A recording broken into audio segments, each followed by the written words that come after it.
Good evening, কেমন আছো সকলে? আশা করছি ভালো আছো। আমিও কিন্তু বেশ আছি ভালোই। তো যাচ্ছি হচ্ছে ছাদে কাপড় তুলতে।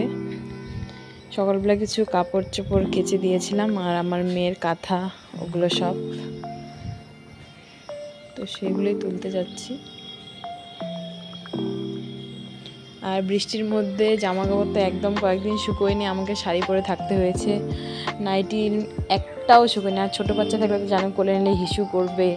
কোনো সময় দেখছি হিসু করে দিচ্ছে, আবার কোনো সময় বমি করে দিচ্ছে, মানে কি বলবো আর। তো ছাদেও বেশ ঠান্ডা হাওয়া দিচ্ছে, তো এই ফাঁকে আমি কাপড়গুলো সব তুলে নেব। আর ছোটো বাচ্চার জামা কাপড় প্রচণ্ড হয়।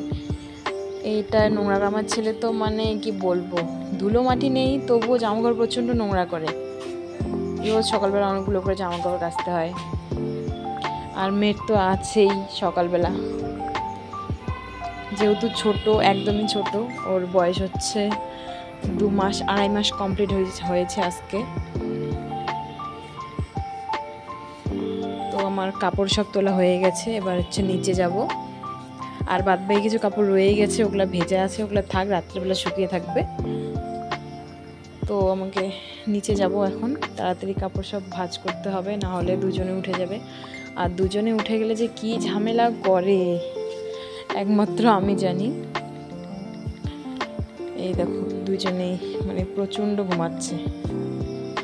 অনেকক্ষণ আগে ঘুমিয়েছিল, এখনো পর্যন্ত ঘুমোচ্ছে। রাত্রেবেলা তখন অত্যাচার, কি অবস্থা। ওর বাবা তো ডিউটি যায়, আসে সেই 12টার সময়, আর একা আমাকে সামলাতে হয় দুটোকেই। কি যন্ত্রণা যে শুধু আমিই জানি। তো এখন আর কি করা যাবে, সামলাতে তো হবেই, কারোর উপর রাগ দেখায় কোনো লাভ নেই।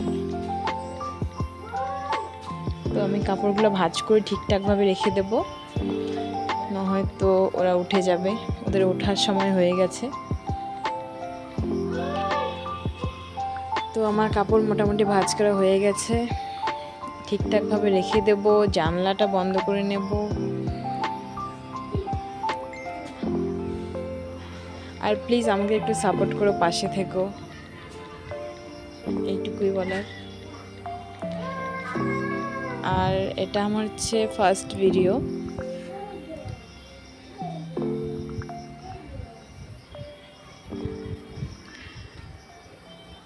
আমার ব্যাপারে জানতে হলে আমি কোথায় থাকি, কোথায় বাড়ি, তাহলে কিন্তু ভিডিও অবশ্যই দেখতে হবে আর কমেন্ট করতে হবে কিছু জানতে চাওয়ার থাকলে।